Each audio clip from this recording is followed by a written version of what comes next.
Sa pamamagitan ng kanyang battle axe, tinamaan ni Asher si Marina. Na matagumpay na tinamaan siya sa tiyan. Sa sandaling iyon, naramdaman nila ang presensya ng isang papalapit.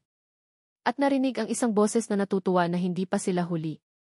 Lumingon sila at nakita si Hiban na hinihiwa ang malalaking gumuhong bato mula sa kisam sa mga piraso. Na nagsasabi na perpekto ang pagdating. Hinawakan ni Hiban si Asher at sinabi sa kanya na kailangan nilang lumabas. Na hinihimok siyang humawak ng mahigpit. Sumagot si Asher na okay. Pagkatapos ay inilabas ni Hibon ang kanyang aura. At ginamit ito upang itulak sila palabas ng gumuhong base. Nang napakabilis, tumago sila sa mga guho at matagumpay na nakatakas. Kasabay nito sa imperyo. Iniutos ni Verkia kay Arena na ibigay ang impormasyon na mayroon sila kay Asher. Nagtaka si Arena kung bakit hinahanap nila si Asher. At napagtanto na walang nakakaalam kung anong balak talaga nilang gawin sa kanya. Nanginginig ng bahagya, sumagot siya na hindi niya ito ibibigay. Naguluhan si Verkia sa kanyang pagtanggi. Ngunit naniniwala si Arena na hindi na siya maaaring umatras ngayon. Biglang tumayo si Arena at sumigaw. Na ikinagulat ni Verkia. Hiningi niyang malaman kung sino sa tingin ni Verkia na siya. At paano siya nangahas na mag-utos sa imperyo. O basta na lamang tinawag ang pangalan ng isang pambansang bayani ng walang ingat. Pagkatapos ay malakas na sumigaw si Arena. Na wala siyang impormasyon na ibibigay. At inutusan si Verkia na umalis kaagad. Naiwan si Virgil na hindi makapagsalita sa pagsuway ni Arena. At nanginig sa takot ngunit nagawa niyang pakalmahin ang sarili. Ibinaba niya ang kanyang tasa ng kape at kalmadong sumang-ayon. Natiniyak kay Arena na wala silang balak na lumikha ng alitan sa imperyo sa bagay na iyon. Lumingon siya upang umalis at humingi ng paumanhin. Ngunit bago pa man makaalis si Virgil, pinatigil siya ni Arena at tinanong kung bakit nila hinahanap si Asher sa unang lugar. Sumagot si Virgil na hindi rin nila alam ang dahilan. Sinusunod lamang nila ang mga utos ng Solar God. Nagulat si Arena nang marinig ito. Ngunit bago pa man siya makatugon, sinabi sa kanya ni Virgil na alalahanin. Tiyak na mahahanap nila si Asher. Dahil ang utos ng Solar God ay ganap. Pagkatapos ay lumabas siya na iniiwan si Arena na hindi makapagsalita. Pinanood ni Arena ang pag-alis ng karwahe ni Verkia. Nalubhang nababagabag. Nagtataka kung bakit hinahanap ng Solar God si Asher. At kung bakit siya naging target nila.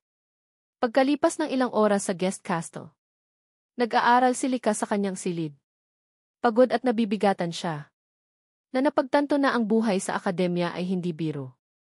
Akala niya, kailangan lamang niyang mag-focus sa swordsmanship. Ngunit ngayon ay kailangan na rin niyang pag-aralan ang math, physics at ang kasaysayan ng imperyo. Nag-flip siya sa isang aklat ng kasaysayan. Na huminto sa seksyon tungkol sa kasaysayan ni Jinwoo. Ngunit mabilis siyang nainip. Tinanong niya kung bakit kailangan pa niyang matutunan ang lahat ng ito. Sa sandaling iyon, may kumatok sa kanyang pinto at pumasok ang isang katulong. Pagkatapos humingi ng paumanhin, tinanong ni Lika ang katulong kung anong nangyayari. At sumagot ang katulong na hinahanap siya ni Arena. Na nag-iwan sa kanya na naguguluhan. Makalipas ang ilang minuto, nakaupo si Lika at Arena sa isang mesa. Nakaramdam ng awkward si Lika. Dahil ito ang unang pagkakataon niya na magkaroon ng pribadong pag-uusap. Na nag-iisa kasama si Arena. Biglang tinawag siya ni Arena. Na ikinagulat niya. Ipinaliwanag ni Arena na ang dahilan kung bakit niya siya tinawag ay dahil mayroon siyang gustong itanong tungkol kay Asher. Alam niyang kasalukuyang tinatarget siya ng Solar God. At dahil ang isang Diyos ay maaaring makita sa kailaliman ng kaluluwa ng isang tao. Nagtataka siya kung anong nakita ng Solar God kay Asher. Dahil dito ay lalo siyang nagiging mausisa tungkol sa kanya. Pinaalalahanan niya si Lika sa mga pangyayari sa teritoryo ng Aera. At tinanong kung maaari siyang magbahagi ng anuman. Batay sa kanyang sariling karanasan. Sumagot si Lika na maaari niyang sabihin sa kanya. Ngunit tinanong kung bakit biglang nagiging mausisa si Arena. Sasagot na sana si Arena nang may sumingit. na inaakusahan siyang humuhukay ng impormasyon. Ibinagsak ni Arena ang kanyang tasa ng tsaa. At agad na binunot ang kanyang espada upang protektahan si Lika, na sumisigaw at humihingi na malaman kung sino ang nanghihimasok. Ibinunyag ni Caius ang kanyang sarili na itinaas ang kanyang mga kamay sa ere. At kalmadong ipinaliwanag na hindi siya kahina-hinala. At dapat siyang mag-relax. Ipinakilala niya ang kanyang sarili bilang isang miyembro ng Topic Intelligence Organization. At tinanong kung tama siya sa pagpapalagay na sila ang kapitan ng mga gwardiya at ang ginang ang teritoryo ng Arak. Nakilala ni Arena ang kanyang grupo, na nag-udyok kay Caius na tanungin kung narinig niya ang tungkol sa kanila. Pagkatapos ay ipinaliwanag ni Caius na sila ay isang lihim na intelligence group na na-recruit ni Boros ng teritoryo ng Bellaterra. At na ngayon ay naglilingkod sila kay Asher bilang kanilang bagong master. Ang revelasyon na ito ay nagpagulat sa parehong mga babae na nahirapang maniwala. Hinila ni Caius ang isang kalapit na upuan at ipinagbigay alam sa kanila na inutusan siya ni Asher na hanapin ang kinaroroonan ng isang bayani. Tumatawa, sinabi niya sa kanila na ito ay isang napaka-interesanting utos. Pagkatapos ay umupo siya. At sinabi sa kanila na maaari nilang ipagpatuloy ang kanilang pag-uusap. Kasabay nito sa kagubatan, nagluluto ng pagkain si Asher sa ibabaw ng isang bonfire. Tinawag niya si Enser, na nagpapaalala sa kanya na minsan niyang nakita ang aura ni Hybon. At tinanong kung si Hybon ba ay tunay na isang swordmaster. Sumang-ayon si Enser na sinasabing kakaiba ang aura. Napansin ni Asher na minsan ay sinabi ni Hybon ang isang bagay na tila nagdududa sa kanyang sariling lakas. Naalala niya ang sinabi ni Hybon na hindi niya alam kung ano ang tunay na kahulugan ng talento. Idinagdag ni Asher na bagamat si Hybon ay palaging nagpapakita ng walang humpay na tiwala sa kanyang talento, na sinasabing iyon ang gumagawa sa kanyang isang swordmaster. Ngayon sa ilang kadahilanan, tila nawala na sa kanya ang katiyakang iyon. Naiintindihan ni Enser na hindi na pinagkakatiwalaan ni Hybon ang kanyang sariling kapangyarihan. Idinagdag ni Asher na nagpahayag si Hybon ng isang katulad na sentimiento. Noong isang araw, naalala niya na sinabi ni Hybon na ang mga pagdududa na matagal na niyang pinanghahawakan ay sa wakas ay lumilitaw. Tinanong ni Hiban kung ang swordsmanship na pinaniniwalaan niyang ang pinnacle of mastery ay tunay ngang ang tugatog. Nang tanungin siya ni Asher kung anong ibig niyang sabihin, tinanong ni Hiban kung bakit siya sobrang walang kapangyarihan laban sa lakas ni Marina. Pagkatapos ay sinabi niya na marahil ang sinasabing mga bayani, tulad ng sinabi ni Chevenat, ay bulag na humahanga sa maling uri ng kapangyarihan. Pagkatapos ay inilabas ni Hiban ang kanyang aura. At tinanong kung paano maituturing na totoo ang gayong bagay. Swordsmanship. Iginiit niya na ang totoong swordsmanship ay hindi dapat umasa sa mga pamamaraan o panlabas na kapangyarihan. Dapat itong maging puro. Walang bahid na kasanayan sa espada. Pinaalalahanan ni Asha si Hiban na isa lamang siyang mahinang tao. At kung hindi dumating si Hiban upang iligtas siya gamit ang kanyang aura, sana ay nadurog siya sa gumuhong base. Sinabi niya kay Haibon na ang swordsmanship ay tungkol sa paglampas sa mga limitasyon ng tao. At naginamit niya ang kapangyarihang iyon upang protektahan ang mundo at iligtas ang hindi mabilang na buhay. Tinanong niya kay Haibon kung hindi ba sapat na patunay iyon. Patunay na tunay ngang naabot niya ang pinnacle of swordsmanship. Sumang-ayon si Haibon at sinabing nakaramdam siya ng guminhawa sa pagdinig sa kanya na sinasabi ito. Hiniling niya ang kanyang ikabubuti at sinabing magkikita silang muli bago lumayo. Gayunpaman, napansin ni Asher na nagpakita pa rin ang pag-aalinlangan ang mukha ni Hiban. Pagkatapos ay sinabi ni Enser na maaaring tama si Hiban. Ang swordsmanship ay tungkol sa paghawak sa espada mismo. Ngunit ang kapangyarihan ni Hiban ay mas katulad ng isang uri ng mahiwagang puwersa. Hindi natural. Na parang may isang dayuhan ang nakialam upang likhain ito. Idinagdag niya na ang pagiging madaling kapitan ni Hiban sa Dark Ang enerhiya ng Diyos ay patunay na hindi matatag ang kanyang kapangyarihan. Hindi ito tila isang kasanayang nakamit ng puro sa pamamagitan ng pagsasanay. Tulad ni Asher. Inamin ni Asher na sa kasalukuyan ay wala pa siya sa antas na iyon. Isa lamang siyang ordinaryong tao na may kakayahang gumamit ng mga pamamaraan ng Empire Sword. Gayunpaman, ninais niya na muli niyang taglayin ang aura na iyon. Dahil dito, naniniwala siyang malalampasan niya ang mga limitasyon ng. Bigla niyang narinig ang isang taong papalapit. Sinundan ng isang boses na nagtatanong kung sino iyon. Agad niyang inactivate ang kanyang Iron Glove bilang tugon. Samantala sa imperyo, pagkatapos tapusin ni Lika ang pagsasalaysay sa lahat. Tungkol sa mga kaganapan sa teritoryo ng Era. Kung saan lumahok si Asher. Tinanong ni Chaos kung totoo. Nasinuri ni Asher ang mga katangian ng Goblin. At naghanda ng mga panlaban. Kinumpirma ito ni Lika. Na idinagdag. Na kahit ang mga matatanda ng teritoryo ay hindi alam ang tungkol dito. At walang nakasulat tungkol sa gayong mga taktika. Sa anumang manual. Ang pagsaksi kay Asher sa aksyon ay nagparamdam na parang naranasan niya na ang digmaan noon. Malalim sa pag-iisip si Arena at napansin ni Chaos. Tinanong niya kung anong iniisip niya. Nagulat, sumagot siya na wala.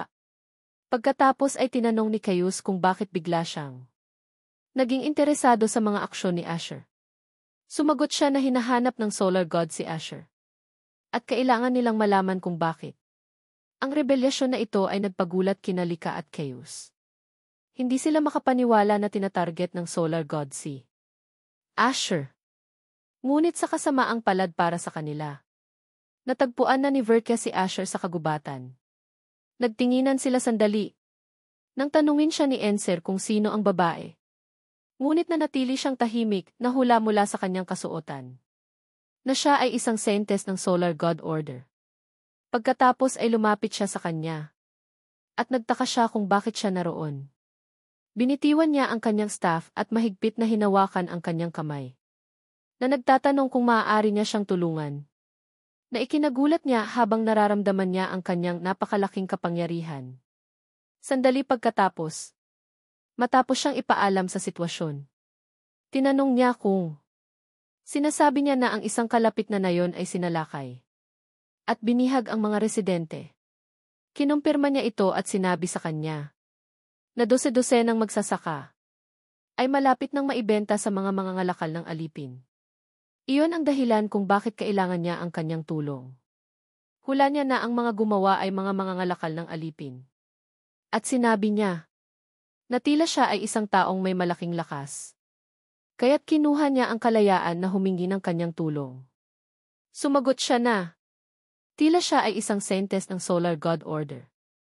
At tinanong kung hindi ba mas mainam na humingi tulungan mula sa mga kabalyero ng kanyang order.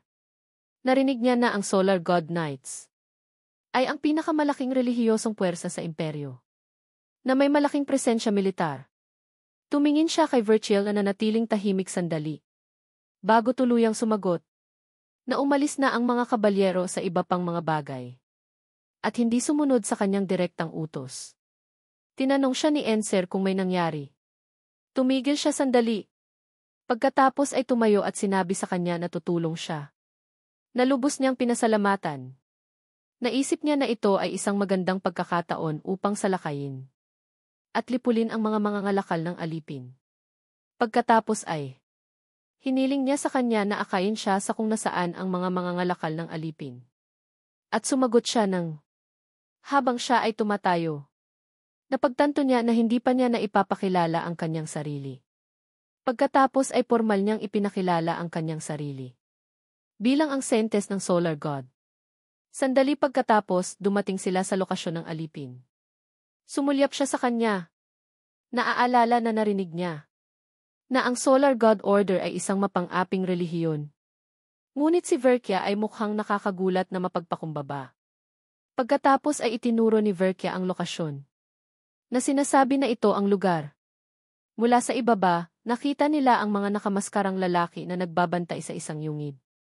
Sinabi niya sa kanya na mayroong mga 10 lalaki Ngunit napansin niya na hindi ito ang parehong mga mangangalakal ng alipin na nakatagpo niya noon. Pagkatapos ay ipinagbigay alam niya sa kanya na nakakulong sa loob ng yungib ang mga taga-nayon. Napagpasyahan niya na pinakamahusay na kumilos ng mabilis. At tinawag siya na sinasabi sa kanya na kailangan niya ng isang pabor. Makalipas ang 1 minuto, ang mga nakamaskarang lalaki ay nagbabantay sa yungib. Nang napansin ng isa sa kanila na may papalapit, si Asher ay naglalakad ng diretsyo patungo sa kanila. Sumigaw ang isa sa mga lalaki na nagtatanong kung sino siya. Mabilis silang nagtipon sa harap ng yungib, na itinaas ang kanilang mga sandata, at tinatanong kung alam niya kung nasaan siya. Nang hindi siya sumagot, sumigaw sila muli, na tinatawag siyang isang bastardo at humihingi ng sagot. Itinaas lamang niya ang kanyang espada at iwinasiwas ito pababa, na naglalabas ng isang malakas na slash, na agad na pumatay sa mga nakamaskarang lalaki, at nagdulot ng isang malaking pagsabog. At sumisigaw sa pananabik at pagkamangha si Enser na nakasaksi sa eksena, na nagtatanong kung nabawi na ni Asher ang kanyang aura. Ngunit sumagot si Asher na hindi ito aura. Ito ang banal na kapangyarihan ng Saintes, ng Solar God. Alam niya na si Virgil mismo ay walang opensibong kakayahan. Ngunit ang kanyang kapangyarihan ay maaaring pagalingin ang mga pinsala, at pansamantalang mapahusay ang lakas ng isang tao. Sa tuktok nito sa loob ng maikling panahon, maaaring gumamit ang isa ng kapangyarihang katumbas ng isang sword. Master. Lumapit si Virgil at sinabi sa kanya na alam niya na hindi nagkamali ang kanyang mga instincts. Bagamat hindi niya inaasahan na magiging malakas siya. Nagpasalamat siya sa kanya, na kinikilala na dahil sa kanyang tulong. Alam niya na ang kanyang banal na kapangyarihan ang gumawa sa Solar God Knights na napakalakas. Pumasok sila sa yungib ng sabay. At sa sandaling nasa loob, nagkomento siya na hindi ito mukhang isang ordinaryong underground prison. Sumang-ayon si Verkia, na sinasabing mas mukha itong templo ng isang bagong relihiyosong sekta. Gayunpaman, sinabi niyang kailangan nilang hanapin at iligtas ang mga taga-nayon. Biglang lumitaw ang isang lalaki sa gitna ng templo, at humihingi na malaman kung sino sila, at sino ang nangahas na magdulot ng kaguluhan. Sa sagradong santuwaryo na iyon, tinanong ni Verkia kung siya ang pinuno ng mga mangangalakal ng alipin. Humakbang pasulong si Asher, at binalaan ang lalaki na kusang palayain ang mga taga-nayon. Ngunit tinawanan ng lalaki ang pagtawag sa kanya na mangangalakal ng alipin, na inaangkin sa halip na sila ay mga tagapagligtas. Ipinahayag niya na sa pamamagitan ng kapangyarihan ng dakilang Diyos, ay palalayain nila ang nagdurusa ng mga tao, at magiging tunay na tagapagligtas ng mundo. Sumigaw pabalik si Verkia na kalokohan iyon. Sinabi niya na hindi niya alam kung anong order ang kinabibilangan niya.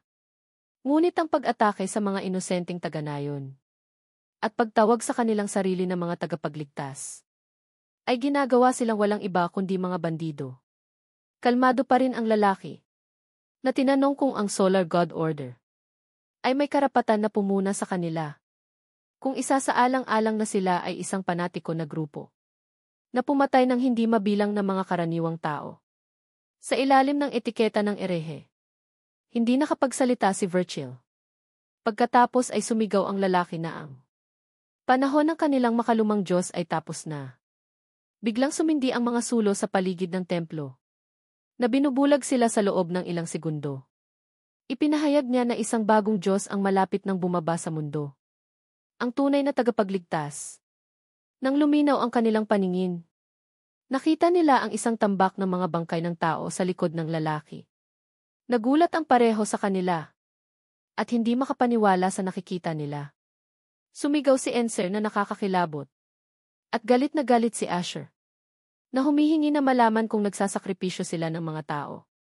Nanginginig sa takot si Verkia, at nautal na iyon ay isang malupit na gawa. Pagkatapos ay tinawag niya ang lalaki na isang mamamatay tao. Ngunit tumawa lamang siya at sumagot na, para sa kaligtasan ng marami, ang sakripisyo ng ilan ay hindi maiiwasan. Ito ay isang alay sa Diyos. At sa makatuwid ang mga namatay ay dapat na parangalan. Pagkatapos ay nagsimulang tumawag ang lalaki sa kanyang dakilang Diyos, upang ipagkaloob sa kanya ang lakas. At nagsimulang tumaas ang dark energy mula sa mga bangkay. Si Verkia na nanginginig ang boses, ay nagbabala na ang enerhiya mula sa altar, ay tumatago sa katawan ng lalaki. Sumagot siya na alam niya at napagtanto na lahat ay ginagawa upang ipatawag ang mga aberrations ay mga halimaw mula sa ibang dimensyon. Hindi banal, hindi rin demonyo. Sila ay pagalit sa mortal realm at nagtataglay ng transcendent power na may kakayahang wasakin ang buong lungsod. Naalala niya na noong nakaraan, sinubukan ng isang tagasunod na sumasamba sa aberration power na gumamit ng ipinagbabawal na pangkukulam upang ipatawag ang isa na may balak na ibagsak ang sangkatauhan. Bilang resulta, ang tinubuang bayan ni Arena, ang Dark Elf Forest ay ganap na nilipol. At sinabi sa kanya ni Enser na kailangan nilang pigilan ito bago bumaba ang tunay na anyo ng aberration. Sa kanilang mundo, ipinaliwanag niya na tinanggap lamang ng lalaki ang kapangyarihan nito. Sa ngayon, tumango siya. Alam ang panganib ngunit alam din na sila ay laban sa isang aberration. At kahit noong nakaraan, kinailangan ng dalawang Sword Master upang halos talunin ang isa. Nagduda siya kung kaya niyang harapin ang gayong puwersa na nag-iisa. Tumawa ang lalaki na parang baliw. At ipinahayag na dumating na ang panahon ng paghukom. Matapos ganap na matanggap ang kapangyarihan ng aberration, inilunsad niya ang isang malakas na kamao patungo sa kanila. Ngunit naghagi si Virgil ng isang barrier. Sa oras upang protektahan silang dalawa, sumigaw siya na susubukan niyang pigilan ito. Bagamat alam niyang imposible iyon.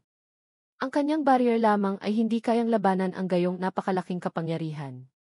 Sa loob ng ilang sandali, pumutok ang barrier. Nang makita ito ng lalaki, tinuyan niya ito. Na tinatawag itong kaawa-awa at pagkatapos ay ganap na sinira ito. Sumigaw si Virgil sa takot, habang bumabagsak ang kamao ng lalaki patungo sa kanila. Sa kabutihang palad, hinawakan niya ito at tumalon palayo sa oras, na halos iwasan ang suntok. Natakot din si Enser, na napagtanto na kahit isang tama ay maaaring mga hulugan. Agad na kamatayan, dahil alam nilang wala silang pagkakataon sa kanilang kasalukuyang bilis.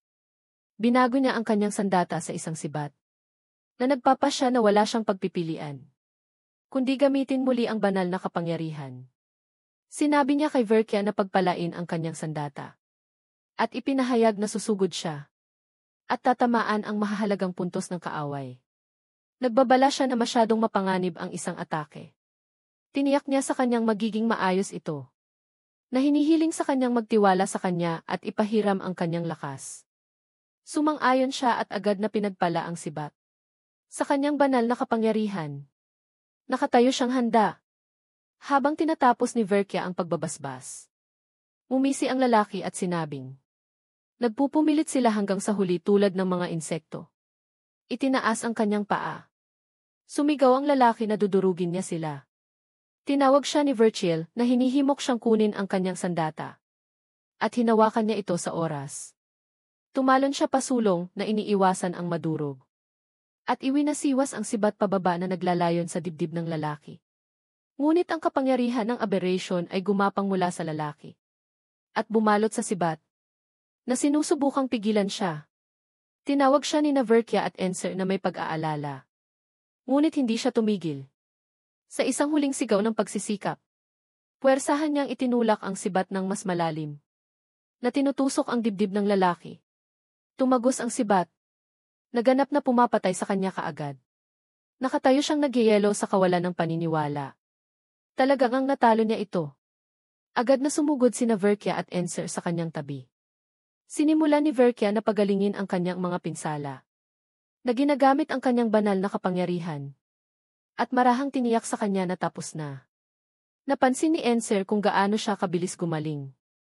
At sinabing ang kanyang banal. Ang kapangyarihan ay napakaganda. Nagpasalamat siya kay Verkia ngunit umiling siya. At sinabi sa kanya na dapat siya ang isa.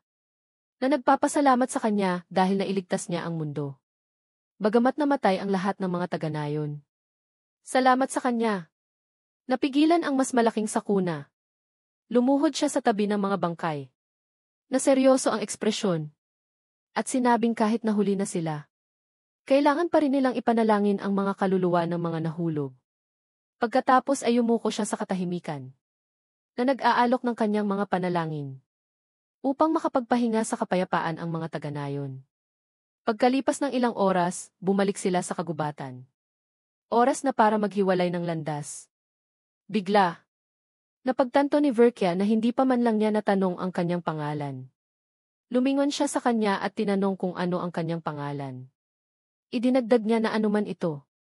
Siya ay magpakailanmang maaalala bilang isang bayani ng Solar God's Order. Magsasalita na sana siya. Ngunit nagpasya siyang huwag ibunyag ang kanyang pangalan. Sa halip, sinasabi sa kanya na ibabahagi niya ito sa susunod na pagkikita nila dahil plano niyang bisitahin ang dakilang simbahan ng Solar God. Sa lalong madaling panahon, sumagot siya na naiintindihan niya. Pagkatapos ay tinanggal ang kanyang kwintas, na sinasabi sa kanyang sisiguraduhin niyang aalalahanin ang kanyang mukha. Inilagay niya ang kwintas sa kanyang lig. At ipinaliwanag na ito ay isang tanda ng Solar God, na ibinigay bilang tanda ng kanyang pasasalamat. At tiniyak sa kanyang tiyak na tutulungan siya nito. Nagpasalamat siya sa kanya dito at ngumiti siya ng mainit bilang tugon. Sandali pagkatapos, pabalik sa nayon. Nasa loob ng kanyang tent si Virgil, na sinusubukang pakalmahin ang kanyang sarili. Nang may tumawag mula sa labas, na humihiling ng isang sandali ng kanyang oras. Sumang-ayon siya at pinahintulutan silang pumasok. Isang lalaki ang humakbang at lumuhod sa harap niya ng may paggalang. Kinausap siya ni Verkia, na sinasabing hindi kailangan ng mga pormalidad. At tinanong kung nakumpleto na niya ang misyonerong kampanya, na isinagawa nila ng walang kanyang pahintulot. Buong pagmamalaking kinumpirma ng commander na nagawa niya ito. At ipinagbigay alam sa kanya na ang mga hangal na karaniwang tao ay lahat ay sumumpa. Pananampalataya sa Solar God. Lumago ang impluensya ng kanilang simbahan bilang resulta. Tinanong ni Verkia kung ano ang punto sa pagpilit ng mga pagbabago sa pamamagitan ng karahasan at pang-aapi. Idinagdag niya na sigurado siya. Maraming buhay ang nawala sa proseso. Muli, tumawa ang commander. At tinanong kung bakit siya nagdadalamhati sa pagkamatay ng mga erehe.